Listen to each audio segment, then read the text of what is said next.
اور کبھی کسی کی وفات ہو جائے گھر میں، کسی کی جان چلی گئی، تو یہ تمہاری آزمائش کا وقت ہے.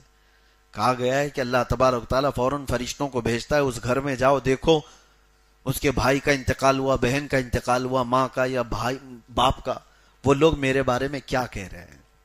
فرشتے سب کی باتیں سن کر کے اللہ کی بارگاہ میں جاتے ہیں اور کہتے ہیں جو کہہ رہے تھے. یہ عورتیں جو ماتھا پیٹ رہی، نوحہ کر رہی، ماتم کر رہی، ان کی بھی باتیں پہنچائی جائیں گی.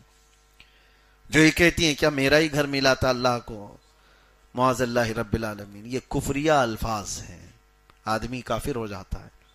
اور یہ باتیں جب فرشتے رب تعالیٰ کے حضور کہتے ہیں تو اللہ تعالیٰ فرماتا ہے تم گواہ ہو جاؤ فرشتوں، انہوں نے میرے بارے میں جیسا گمان کیا اب میں ان کے ساتھ ویسا ہی سلوک کروں گا.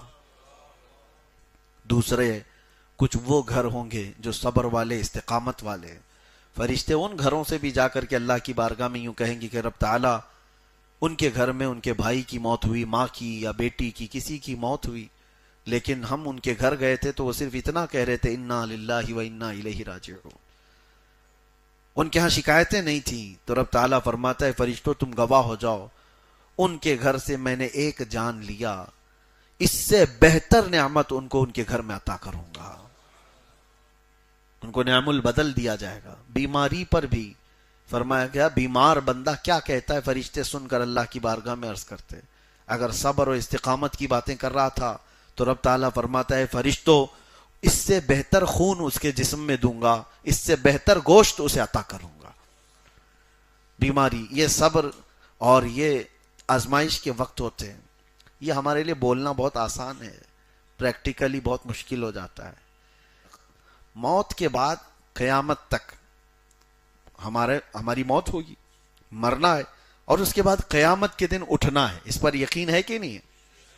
اس پر اگر یقین نہیں رہا تو آدمی کافر ہو جائے گا. ہمارے ایمان کا حصہ ہے مرنے کے بعد دوبارہ زندہ ہونا. لیکن اس کے بیچ والا جو گیپ ہے، موت کے بعد سے لے کر قیامت تک کا جو سفر ہے، اس کو کہتے ہیں عالم برزخ. یہاں کی جو زندگی ہے، اس زندگی میں یہ جو گیپ ہے بیچ کا، موت سے لے کر قیامت تک کا، یہاں کی حیات برزخی اس عالم کی جو زندگی ہے اس کے متعلق بیان فرمایا جا رہا ہے کہ وہ شہید زندہ ہیں.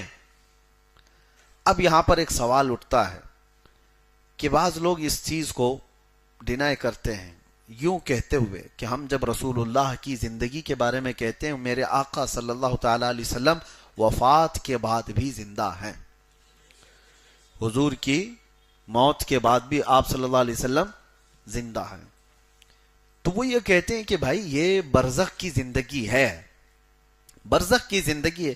تو برزخ کی زندگی میں جو روحیں ہیں وہ سب زندہ ہیں تمہارے اعتبار سے، تو پھر اس میں حضور پاک صلی اللہ تعالی علیہ وسلم کی یا شہیدوں کی زندگی کو الگ سے کیوں بیان کیا گیا؟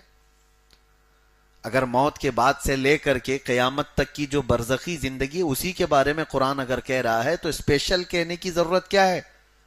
وہ تو ساری روحیں برزخ میں ہیں، مرنے کے بعد وہ سب احساس کرتی ہیں، ساری روحیں. حتیٰ کہ حضور صلی اللہ تعالی علیہ وسلم فرماتے ہیں کافر مردے بھی سنتے ہیں. کافر مردے بھی. جب جنگ بدر ہوئی تھی تو حضور صلی اللہ تعالی علیہ وسلم نے ان کی سب لاشوں کو ایک گڑھے میں ڈال کر کے ان سے خطاب بھی کیا تھا. صحابہ نے پوچھا یا رسول اللہ آپ ان مردوں سے بات کر رہے ہیں؟ حضور فرماتے ہیں وہ تم سے بھی زیادہ سن رہے ہیں. تو کافر مردے بھی سنتے ہیں، تو برزخ میں تو سن رہے ہیں. تو شہیدوں کی زندگی کو اللہ نے الگ سے کیوں بیان کیا ہے کہ وہ زندہ ہیں تم انہیں مردہ مت کہو؟ مطلب یہ ہوا کہ برزخی زندگی میں بھی کچھ اسپیشلٹی اور ہے ان کی. وہ کیا ہے وہ میں بتانا چاہتا ہوں. برزخی زندگی میں جتنے بھی لوگ مرنے کے بعد قیامت تک جو موجود ہیں روحیں، وہ کسی کے ساتھ کچھ نہیں کر سکتے. یعنی وہ گئے ہیں واپس، انسانوں کے ساتھ کوئی ان کا معاملہ، کوئی ربط نہیں رہے گا.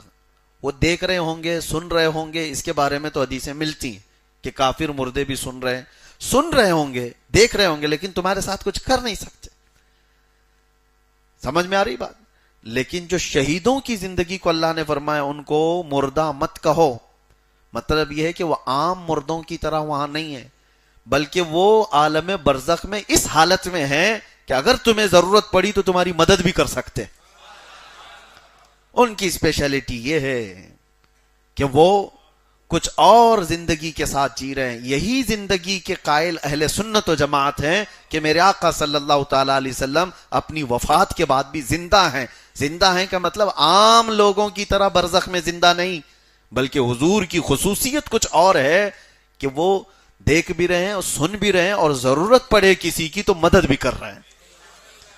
یہ نقطہ آپ سمجھ کر کے چلیں، فرق ہے.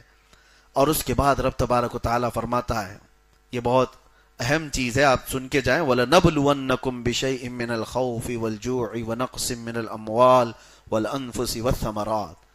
اللہ فرماتا ہے ہم ضرور تمہیں آزمائیں گے. کس سے؟ بھوک دے کر. وَلَنَبْلُوَنَّكُمْ بِشَيْءٍ مِّنَ الْخَوْفِ پہلے ڈر سے، وَالْجُوعِ اور بھوک سے، وَنَقْصٍ مِّنَ الْأَمْوَالِ مال کو گھٹا کر کے تمہاری آزمائش ہوگی، وَالْأَنفُسِ وَالثَّمَرَاتِ اور کبھی کسی کی جان لے کر کے، اور پھلوں کی کمی کر کے، یعنی اناج غلے کی کمی کے ساتھ. 5 چیزوں کا ذکر ہوا ہے. ڈر کے ذریعے سے آزمائش، ڈر اور خوف پھیل جائے گا تمہارے درمیان تو یہ تمہاری آزمائش ہے. بھوک یہ آزمائش ہے. اللہ تعالیٰ فرماتا ہے ہم تمہیں آزمائیں گے.